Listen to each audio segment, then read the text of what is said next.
मैंने कहा दादाजी बताइए आप कौन सी बात बताना चाहते हैं। तो मेरे दादाजी कहते कि हमारे जमाने में जब हम रेल से सफर करते थे ना तो टीटी हमसे टिकट नहीं मांगता था।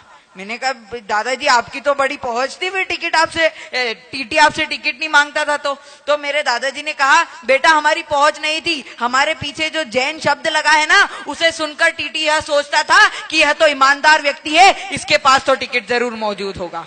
यह थी हमारी परंपरा। हम सत्य हमारी पहचान रह चुका है, मर्यादा हमारी पहचान रह चुका है। लेकिन यदि आज हम जैन समाज को देखें तो जैन समाज इन सब चीजों से विमुख होता जा रहा है। जैन समाज में मर्यादाएं कम हो चुकी है, सत्य कम हो चुका है, संयम कम हो चुका है। और यह सारी विकृतियां क्यों आ रही है मैं आपको बताना चाहूंगा। यह सारी विकृतियां आ रही है गुरुओं के अभाव से। क्योंकि जब हम गुरुओं के सानिध्य में बैठते हैं तो गुरु हमें बातें बताते हैं, गुरु हमें ज्ञान देते हैं, जैन धर्म की महिमा बताते हैं, और वह सब सुनकर हमें अपने आप पे गौरवान्वित महसूस होता है कि हम जैन समाज में पैदा हुए हैं। लेकिन आज गुरुओं का अभाव होने की वजह से हमारे जैन समाज का बच्चा समझ नहीं पा रहा है कि जैन समाज कितनी बड़ी होती है। आप यदि किसी बच्चे से पूछे कि बेटा जैन समाज इतनी बड़ी क्यों है, हमें इतना लोग सम्मान क्यों देते हैं, तो वो नहीं बता पाएगा। लेकिन इसका सही उत्तर तो यह है क्योंकि जितनी मान, जितना सम्मान, जितनी मर्यादा, जितनी अहिंसा हमारी समाज में मौजूद है, हिंदुस्तान की किसी भी समाज में उतना संयम, मान, मर्यादा और सत्य मौजूद नहीं।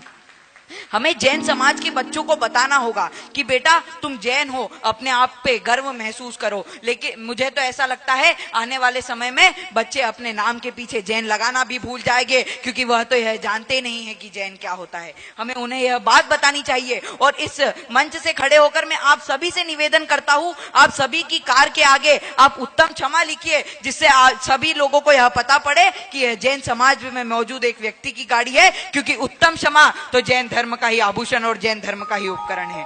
मैं तो कहता हूं कि यह वर्षा योग में हम जितना ज्यादा हम संयम अपने जीवन में धारण करें उतना बेहतर है। और हम सभी के मन में जो शंकाएं है आप गुरुदेव के सामने लाइए। मैं कहता हूं इस वर्षा योग में इस पूरे क्षेत्र को हमें समोशरण में परिवर्तित कर देना है, और निश्चित और रोज प्रत्येक दिन हमें गुरु के पास एक शंका लेकर जानी है और गुरुवर से कहना है कि आप प्रवचन में इस बात को जरूर हाईलाइट करें। जिस दिन हमने यह कर लिया, मैं कहता हूं जिस दिन हमने इंदौर जैन समाज के बच्चों को जैन धर्म का, जैन शब्द का, जैन आचरण का, जैन मुनि का, जैन साधुओं का, जैन भगवान का महत्व समझा दिया और मतलब समझा दिया, मैं कहता हूं कि कोई भी जैन व्यक्ति आपको अजैनी के साथ नहीं मिलेगा, या कोई भी जैन व्यक्ति अपने आप को अजैन नहीं कहेगा।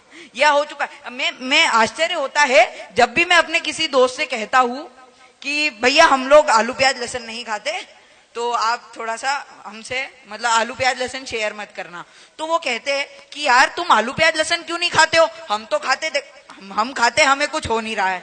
हम खाते, हमारे परीक्षा में अच्छे अंक आते, हम खाते, हमारी टीचर प्रशंसा करती है, हमें कोई बुरा तो हो नहीं रहा है। तो मैंने उन्हें बताया कि भैया जैन समाज का जो प्रथम उपकरण और जो प्रथम आभूषण है वह अहिंसा है, और हम अहिंसा को इतनी उत्कृष्ट बना देते हैं कि एक चींटी भी यदि हमारे पैर से मर जाती है तो हम उसके लिए पश्चाताप में उपवास कर देते हैं। एक चींटी यदि हमारे मुनिराज से मर जाती है तो मुनिराज 2 दिन तक उपवास करते हैं। यह हमारी मर्यादा रही है, यह हमारा संयम रहा है। लेकिन आज जैन समाज का प्रत्येक बच्चा आपको आलू प्याज और लहसुन खाता मिलेगा। इसका कारण क्या है? इसका भी यही कारण है कि हमारे जैन समाज में गुरुओं का अभाव होता जा रहा है। और गुरुओं का अभाव क्यों हो रहा है? क्योंकि हम लोग गुरुओं का चातुर्मास तो कराते हैं, उन्हें बड़े, जैसे आज हम देख रहे हैं इतना बड़ा महोत्सव बनाया जा रहा है, इतनी सारी जनता आई है, लेकिन हम गुरु के पास कभी शंका लेकर नहीं गए कि गुरुवर मेरे मन में ये शंका है, जरा आप इसका समाधान कीजिए। और जिस दिन जैन समाज के व्यक्ति ने, जैन समाज के बच्चे ने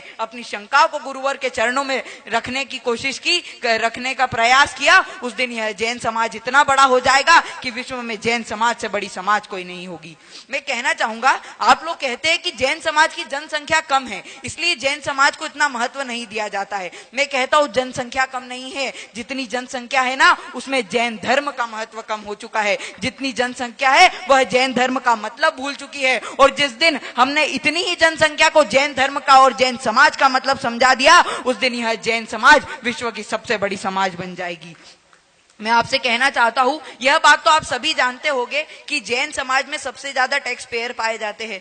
जितना भी टैक्स मतलब जितना भी सरकारी खजाना होता है उसमें ज्यादातर योगदान जैन समाज के लोगों का और जैन समाज के व्यक्तियों का होता है। इसका कारण क्या है? इसका यह कारण है कि हमारे बड़े बुजुर्गों ने हमारे मन में यह बात पहले से ही डाल दी है कि बेटा चोरी करने से बड़ा पाप कुछ नहीं होता। तो हम लोग तो कर चोरी करने को भी पाप मानते हैं, जो कि हिंदुस्तान में मुझे तो नहीं लगता पाप माना जाता है। जो व्यक्ति कर चोरी नहीं करता लोग उस पर हंसते हैं कि क्या सरकार को बेवकूफ नहीं बना पा रहा है, यह क्या संसार में जिएगा। लेकिन जैन समाज कर चोरी करने को भी इतना ही बड़ा अपराध समझता है जितने दूसरे अपराध होते हैं। मैं